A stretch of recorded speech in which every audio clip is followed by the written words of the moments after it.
muqdisho xaaladda ayaa ah mid gebi ahaanba cakiran. Habeenkii xalay ahaa ayaa waxaa ka dhacay dagaal ba'an. Israsaaseynta ayaa laga maqlayay xaafado badan oo ka mid ah magaalada Muqdisho.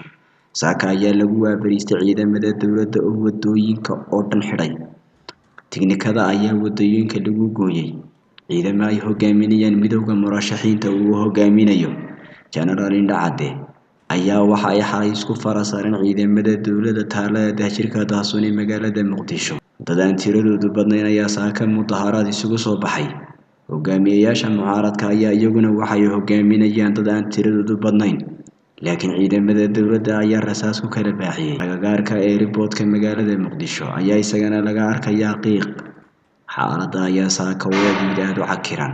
Madaxda mucaaradka oo hadlay ayaa waxa ay sheegayaan inay sii wadi doonaan mudaharaadada ilaa iyo inta ay ka gaadhayaan halkii bartilmaameedkoodu ahaa. Ciidamada dowladda iyo kuwa taabacsan midowga murashaxiinta ayaa iyagana waxaa dhex maraya israsaaseyn, laakiin xaafadaha ay isku farasaarayaan dadka ku nool ayaa iyaguna barakaca bilaabay. Magaalada Muqdisho ayaa magan u noqotay madax aan micin lahayn. Xasan Bare Ducaale, Hargeysa.